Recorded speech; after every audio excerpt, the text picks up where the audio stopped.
नमस्कार। मेरे प्यारे देशवासियों, आज मैं अपनी बात की शुरुआत एक वेद वाक्य के साथ करना चाहता हूं। कृतं में दक्षिणे हस्ते जयो में सव्य आहितः। इस बात को भारत के संदर्भ में देखें तो बहुत सीधा साधा अर्थ यही है, हमारे देश ने एक तरफ कर्तव्य का पालन किया तो दूसरी तरफ उसे बड़ी सफलता भी मिली। कल 21 अक्टूबर को भारत ने 1 बिलियन 100 करोड़ वैक्सीन डोज का कठिन लेकिन असाधारण लक्ष्य प्राप्त किया है। इस उपलब्धि के पीछे 130 करोड़ देशवासियों की कर्तव्य शक्ति लगी है। इसलिए ये सफलता भारत की सफलता है, हर देशवासी की सफलता है। मैं इसके लिए सभी देशवासियों को हृदय से बधाई देता हूं। साथियों, 100 करोड़ वैक्सीन डोज ये केवल एक आंकड़ा नहीं है, ये देश के सामर्थ्य का प्रतिबिंब है, इतिहास के नए अध्याय की रचना है। ये उस नए भारत की तस्वीर है जो कठिन लक्ष्य निर्धारित कर उन्हें हासिल करना जानता है। ये उस नए भारत की तस्वीर है जो अपने संकल्पों की सिद्धि के लिए परिश्रम की पराकाष्ठा करता है। साथियों, आज कई लोग भारत के वैक्सीनेशन प्रोग्राम की तुलना दुनिया के दूसरे देशों से कर रहे हैं। भारत ने जिस तेजी से 100 करोड़ का 1 बिलियन का आंकड़ा पार किया है, उसकी सराहना भी हो रही है। लेकिन इस विश्लेषण में एक बात अक्सर छूट जाती है कि हमने ये शुरुआत कहां से की है। दुनिया के दूसरे बड़े देशों के लिए वैक्सीन पर रिसर्च करना, वैक्सीन खोजना, इसमें दशकों से उनकी महारत है, एक्सपर्टाइज थी। भारत अधिकतर इन देशों की बनाई वैक्सीनेशन पर ही निर्भर रहता था, हम बाहर से मंगवाते थे। इसी वजह से जब 100 साल की सबसे बड़ी महामारी आई तो भारत पर सवाल उठने लगे, क्या भारत इस वैश्विक महामारी से लड़ पाएगा? भारत दूसरे देशों से इतनी वैक्सीन खरीदने का पैसा कहां से लाएगा? भारत को वैक्सीन कब मिलेगी? भारत के लोगों को वैक्सीन मिलेगी भी या नहीं? क्या भारत इतने लोगों को टीका लगा पाएगा कि महामारी को फैलने से रोक सके? भांति भांति के सवाल थे। लेकिन आज ये 100 करोड़ वैक्सीन डोज हर सवाल का जवाब दे रहा है। भारत ने अपने नागरिकों को 100 करोड़ वैक्सीन डोज लगाई हैं और वो भी मुफ्त, बिना पैसा लिए। साथियों, 100 करोड़ वैक्सीन डोज का एक प्रभाव ये भी होगा कि दुनिया अब भारत को कोरोना से ज्यादा सुरक्षित मानेगी।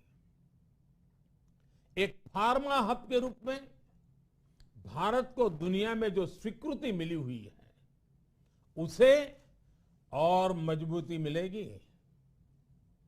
पूरा विश्व आज भारत की इस ताकत को देख रहा है, महसूस कर रहा है। साथियों, भारत का वैक्सीनेशन अभियान सबका साथ, सबका विकास, सबका विश्वास और सबका प्रयास का सबसे जीवंत उदाहरण है। कोरोना महामारी की शुरुआत में ये भी आशंकाएं व्यक्त की जा रही थी कि भारत जैसे लोकतंत्र में इस महामारी से लड़ना बहुत मुश्किल होगा। भारत के लिए, भारत के लोगों के लिए ये भी कहा जा रहा था कि इतना संयम, इतना अनुशासन यहां कैसे चलेगा।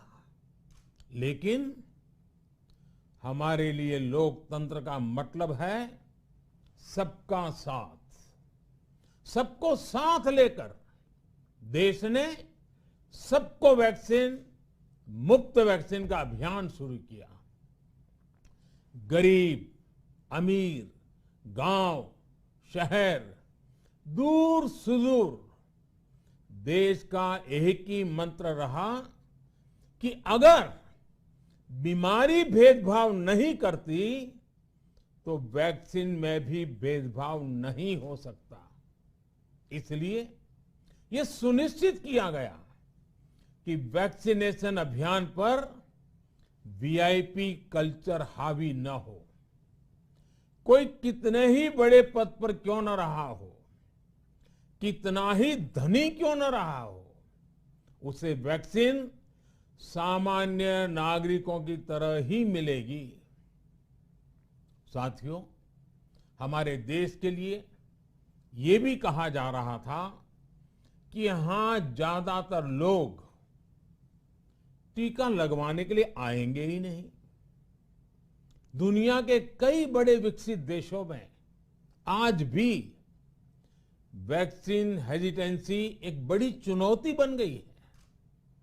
लेकिन भारत के लोगों ने 100 करोड़ वैक्सीन डोज लेकर ऐसे लोगों को निरुत्तर कर दिया है।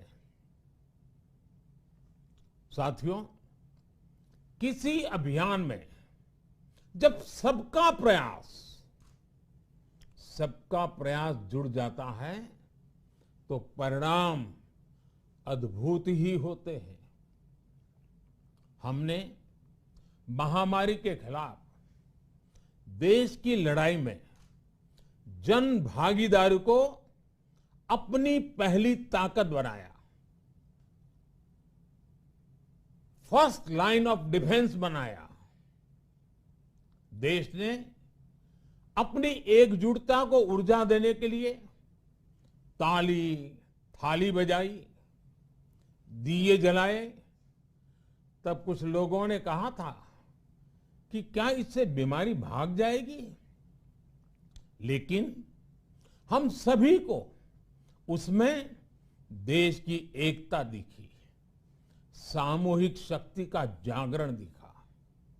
इसी ताकत ने कोविड वैक्सीनेशन में आज देश को इतने कम समय में 100 करोड़ तक पहुंचाया है। कितनी ही बार हमारे देश ने एक दिन में 1 करोड़ टीकाकरण का आंकड़ा पार किया है। ये बहुत बड़ा सामर्थ्य है, प्रबंध कौशल है, टेक्नोलॉजी का बेहतरीन इस्तेमाल है, जो आज बड़े बड़े देशों के पास भी नहीं है। साथियों, भारत का पूरा वैक्सीनेशन प्रोग्राम विज्ञान की कोख में जन्मा है,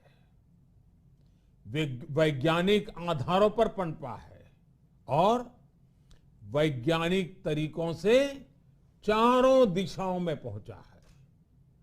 हम सभी के लिए गर्व करने की बात है कि भारत का पूरा vaccination programme science born, science driven और साइंस बेस्ड रहा है। वैक्सीन बनने से पहले और वैक्सीन लगने तक इस पूरे अभियान में हर जगह साइंस और साइंटिफिक अप्रोच शामिल रही है।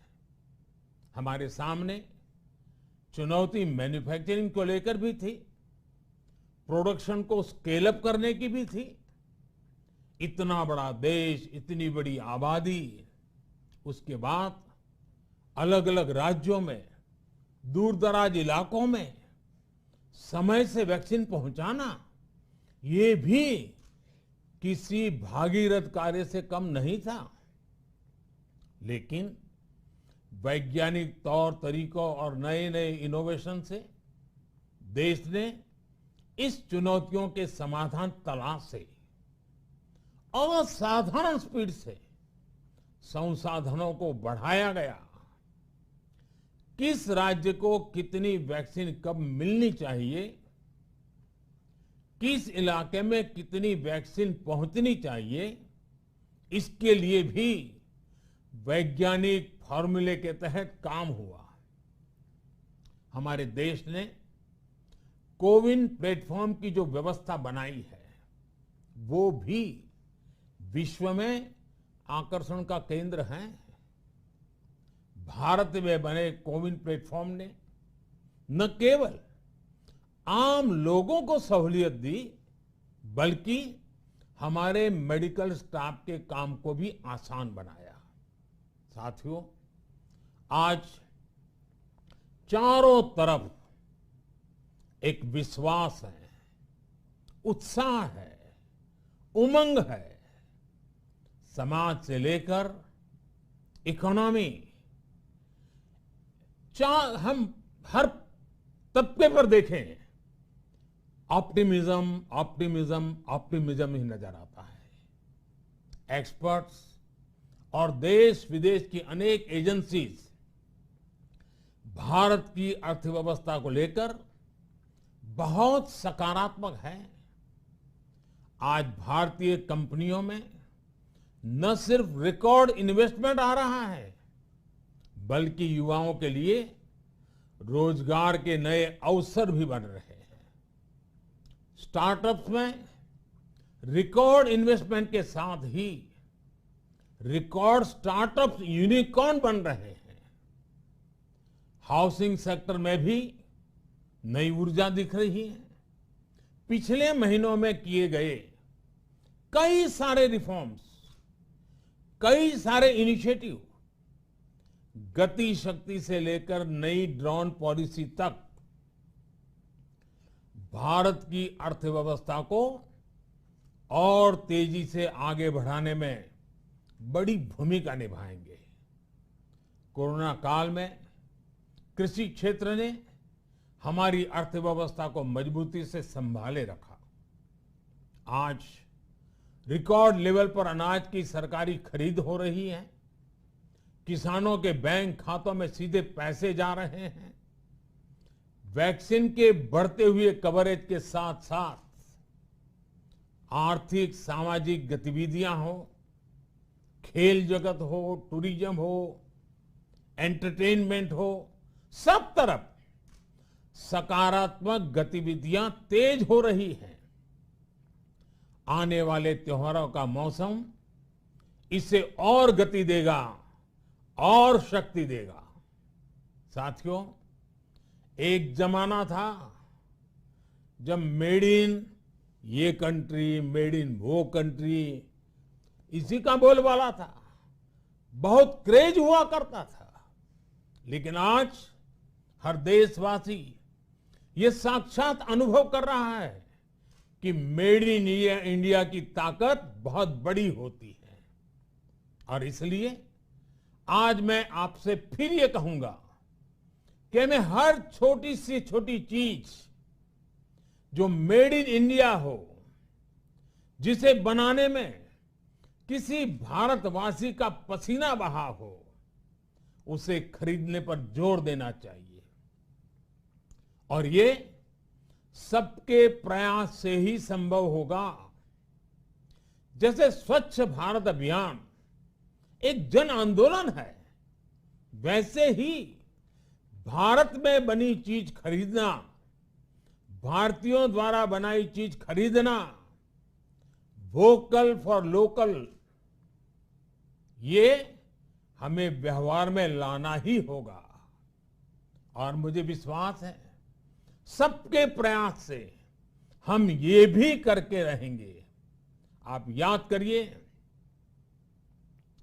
पिछली दिवाली हर किसी के मन मस्तिष्क में एक तनाव था, लेकिन इस दिवाली 100 करोड़ वैक्सीन डोज के कारण एक विश्वास का भाव है। अगर मेरे देश की वैक्सीन मुझे सुरक्षा दे सकती है, तो मेरे देश का उत्पादन, मेरे देश में बने सामान मेरी दिवाली और भी भव्य बना सकते हैं। दिवाली के दौरान बिक्री की एक तरफ और बाकी साल की बिक्री एक तरफ होती है। हमारे यहां दिवाली के समय, त्योहारों के समय बिक्री एकदम बढ़ जाती है। 100 करोड़ वैक्सीन डोज